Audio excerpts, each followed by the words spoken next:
पवनगे च सुरेन्द्रे च कौशिके पाद संस्पृशि निर्विशेष मनस्काय श्री वीरस्वामिने नमः। आर्हत वाङ्मय का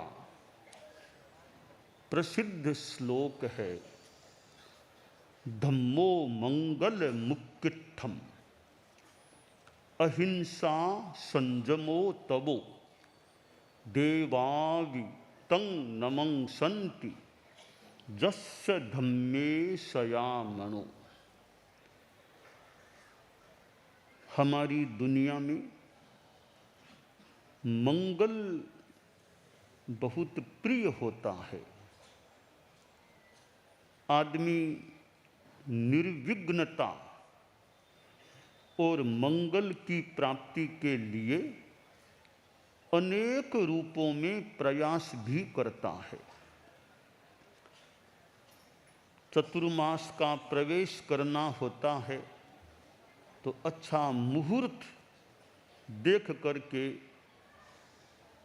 जो इस विषय में रुचिशील हो या करना चाहते हैं, मुहूर्त के साथ प्रवेश करते हैं। चतुर्मास की संपन्नता के बाद प्रस्थान भी मुहूर्त के अनुसार, हालांकि मिक्सर बदी एकम तो मानो वरदान है जैन साधुओं को। और मैं तो कहा करता हूँ कि चतुर्मास के बाद विहार करना हो तो यह नहीं सोचना कि एकम का दिन कैसा है, जैसा भी है हमें एकम को विहार कर देना चाहिए, क्योंकि एकम मानो हमें वरदान है। हाँ, एकम के दिन में देख लो कौन सा दुगड़िया देखना हो तो कौन सा समय, बाकी एकम को मुहूर्त के लिए लांघना नहीं चाहिए। तो फिर भी मुहूर्त देख कर प्रस्थान किया जा सकता है।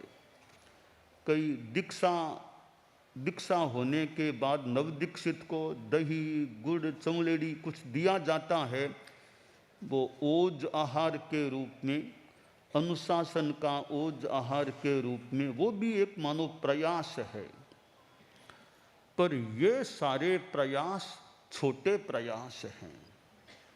मंगल के लिए सबसे बड़ा प्रयास है धर्म की आराधना। धर्म उत्कृष्ट मंगल है।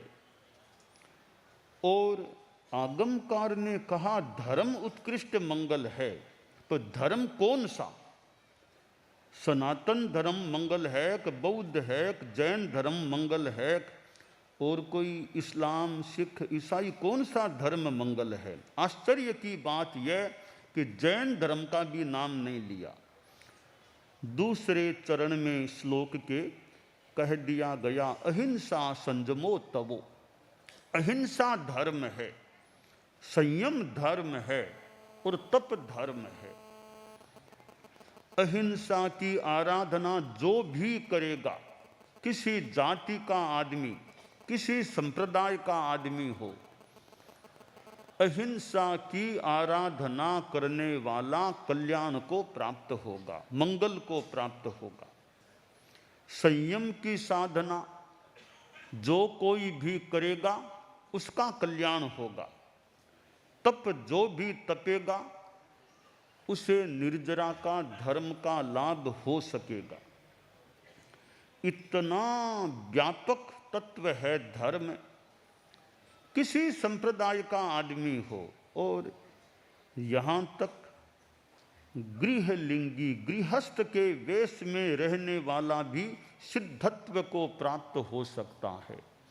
अन्य लिंगी भी सिद्धत्व को प्राप्त हो सकता है। यह धर्म की व्यापकता का मानो उद्घोष है और संप्रदायातीत धर्म का मानो संगान है। किसी भी संप्रदाय में रहने वाला व्यक्ति राग द्वेष से मुक्त हो गया है, कसाय मुक्त हो गया है, सपक यानी क्षीण मोह वीतराग बन गया है, उसका मोक्ष होना निश्चित है। भले किसी भी देश में हो, किसी वेश में हो और किसी भी परिवेश में हो। यह कषाय मुक्ति नासाम्बरत्वे न शीताम्बरत्वे न तर्कवादे न च तत्ववादे न पक्ष सेवाश्रयणेन मुक्ति ही कषाय मुक्ति ही किल मुक्ति रेव। दिगंबर बन जाने से मुक्ति मिल जाएगी, मात्र कपड़े छोड़ने से मुक्ति नहीं मिलती। तो क्या श्वेतांबर बनने से मुक्ति, मात्र सफेद कपड़े पहन लेने से भी मोक्ष नहीं मिलता। भले तार्किक बन जाओ, तत्ववेत्ता बन जाओ, अपने पक्ष को प्रस्तुत करने वाले प्रस्तोता बन जाओ, इतने मात्र से मुक्ति नहीं मिलती। तो मुक्ति भगवान कैसे मिलेगी? बस कषाय मुक्ति ही किल मुक्ति रेवे। कषायों से कोह मान माया लोभ, गुस्सा अहंकार माया लोभ राग द्वेष, इनसे तुम मुक्त बन जाओ तो मुक्ति तो मानो तुम्हारे स्वागत के लिए प्रतीक्षा कर रही है। यह कषाय मुक्ति की बात। तो धर्म अहिंसा है, संयम है, तप है, वीतरागता की साधना है, वह अहिंसा संयम तप में आ जाती है, वह धर्म है। और जिसका मन सदा धर्म में रमा रहता है उसे मनुष्य ही क्या देव भी नमस्कार करते हैं।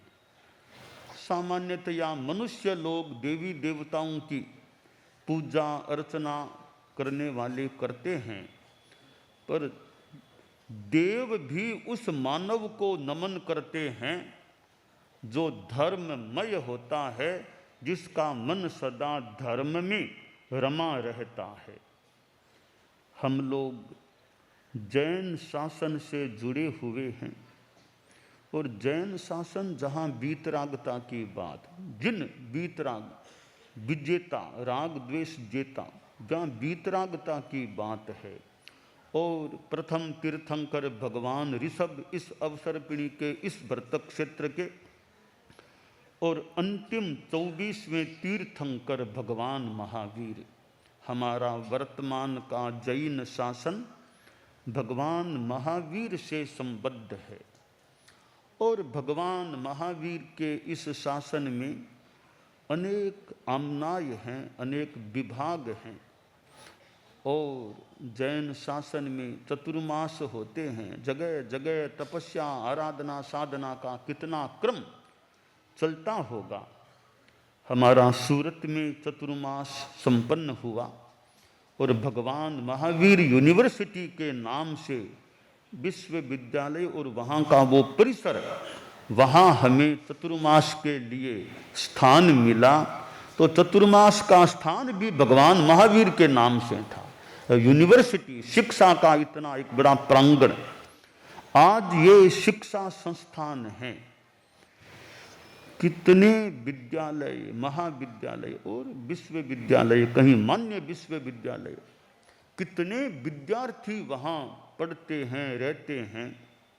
अब उन विद्यार्थियों को सद्भावना अहिंसा ईमानदारी संयम नशा मुक्ति ये संस्कार मिलते रहें तो एक अच्छी पीढ़ी का निर्माण होने में सहायकत्व हो सकता है। आज हम अभी चतुर्मास की संपन्नता के बाद कुछ यों बृहत्तर सूरत में भ्रमण कर रहे हैं और आज अध्यात्म ज्योति सम्माननीय आचार्य श्री शिव मुनि जी महाराज का यहाँ समागमन हुआ है और अतीत में अनेक बार मिलन हो गया है। मैं भूल न करूं तो आचार्य श्री तुलसी एक बार पाली में विराजमान थे, तब आप श्री का वहाँ समागमन, गुरुदेव तुलसी वहाँ पाली में थे, तब महाप्रज्ञ जी प्रबल के पास आपने बातचीत की कोई ध्यान के बारे में और में। तो वो बहुत वर्षों पुरानी बात, जब गुरुदेव तुलसी विराजमान थे तब संभवतः पहली बार मैंने, उस समय आपने युवाचार्य थे, एक मुनि रूप में थे और वहाँ पधारे थे हमारे ठिकाने में। वो स्मृति मुझे बहुत वर्षों पुरानी आ रही है।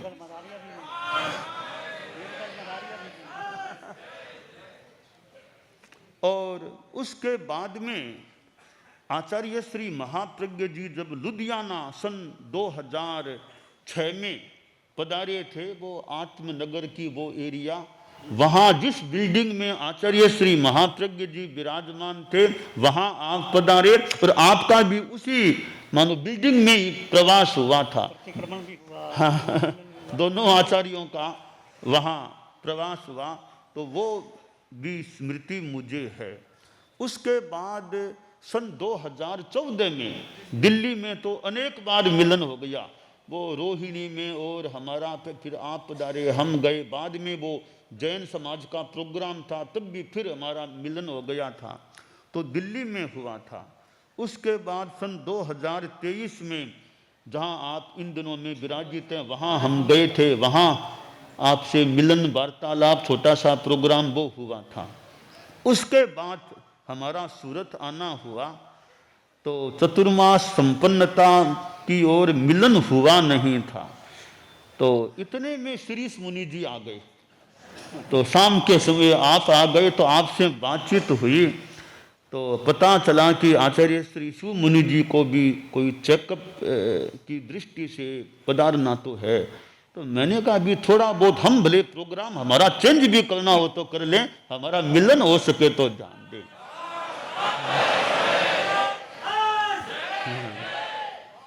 फिर वो जल्दी हमारे पास सूचना आ गई कि 24 को मिलन की ओर की बात है सारा।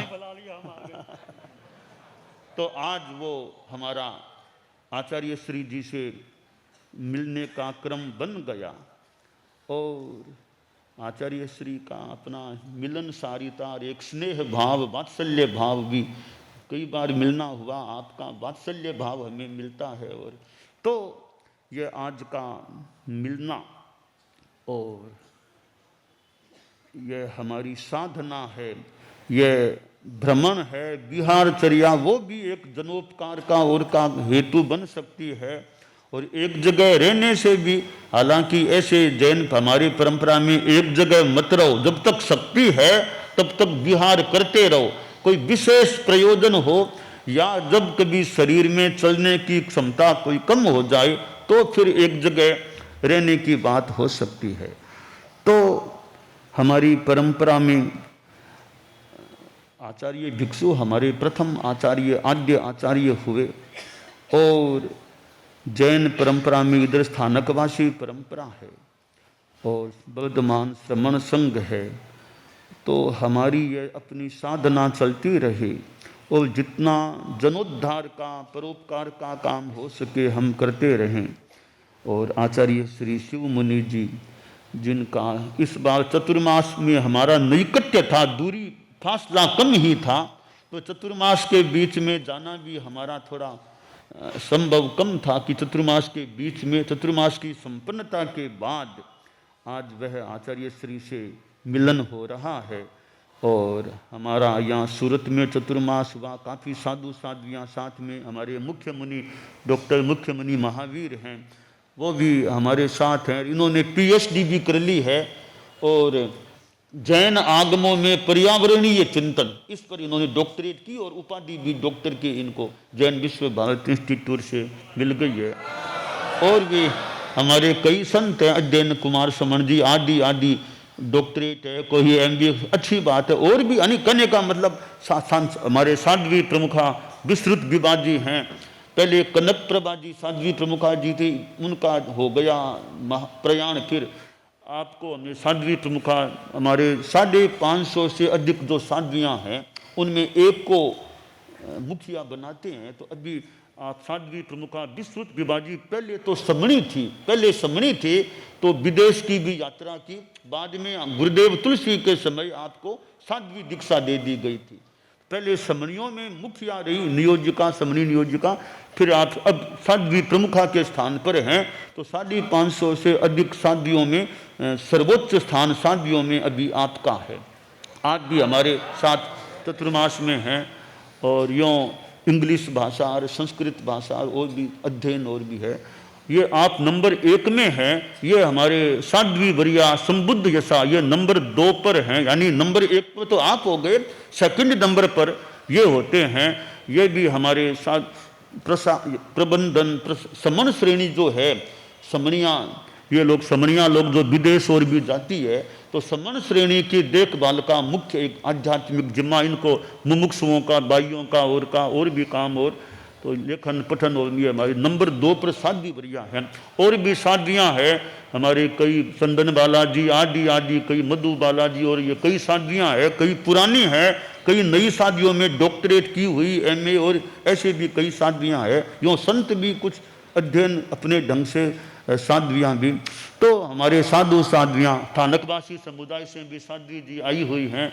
तो साधु साध्वियों में भी जितना स्वाध्याय का, अध्ययन का और ध्यान साधना का जितना हमारा अच्छा क्रम चल सके, वो क्रम चलते रहना चाहिए। और परम पूज्य आचार्य श्री तुलसी, जिनसे भी ऐसे धर्माचार्यों का और का मिलना और होता, भगवान महावीर की जब 25वीं निर्वाण शताब्दी का अवसर था, तब दिल्ली में एक जैन शासन के इतने मतलब आचार्य आदि आदि थे। इधर आचार्य महाप्रज्ञ जी, और फिर हमारी यह साधु संस्था की परंपरा चल रही है। तो आज एक बहुत आचार्य श्री शिव मुनि जी का समागमन हुआ। आचार्य श्री की खूब अच्छी साधना चलती रहे, स्वास्थ्य का भी ध्यान रखाएं, स्वास्थ्य भी ठीक रहे, खूब धर्मोद्योत होता रहे, जितना कल्याण हो सके दूसरों का, अच्छा प्रसन्न।